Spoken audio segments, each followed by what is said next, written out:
শুনতে পাচ্ছ? আসাদুল্লাহকে ডেকে দাও। আসাদুল্লাহ, তোমার বাবা তোমাকে ডাকছে।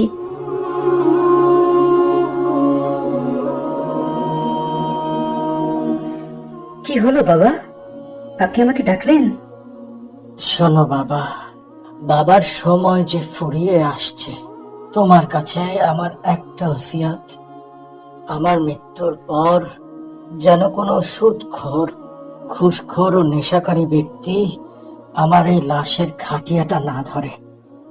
আর তুমি আমার জানাজার নামাজটা পড়বে। ঠিক আছে বাবা, ইনশাল্লাহ আমি অবশ্যই তা করব। সবাই শোনো, কেউ যেন আমার মৃত্যুর পর দোয়ার নামে কুলখানে উৎসব না করে, বরং সে অর্থ যেন মসজিদ অথবা মাদ্রাসায় দান করা হয়।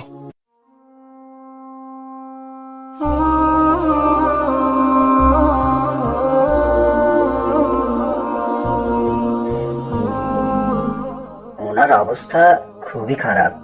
আমরা সর্বোচ্চ চেষ্টা করছি, কিন্তু আপনারা মানসিকভাবে প্রস্তুত থাকুন। আব্বা, আমাদের যদি কোনো ভুল হয়ে থাকে মাফ করে দিও আব্বা, মাফ করে দিও।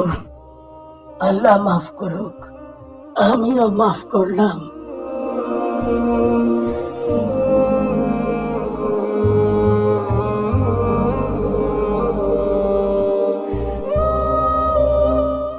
লা ইলাহা ইল্লাল্লাহ মুহাম্মাদুর রাসূলুল্লাহ।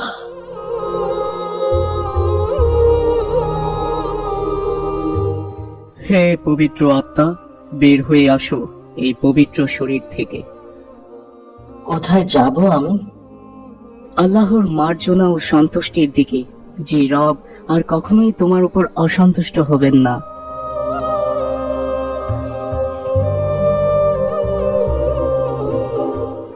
এ পবিত্র ও সৎ সুন্দর আত্মা, বেরিয়ে এসো, এ পবিত্র শরীর থেকে বেরিয়ে এসো।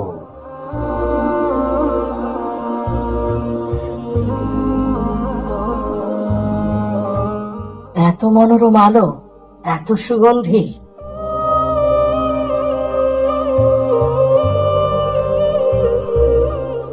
হে প্রশান্ত আত্মা, তুমি ফিরে এসো তোমার রবের প্রতি সন্তুষ্ট চিত্তে ও সন্তোষ ভাজন হয়ে। আল্লাহর নেক বান্দাদের মধ্যে শামিল হয়ে যাও আর প্রবেশ করো রবের জান্নাতে।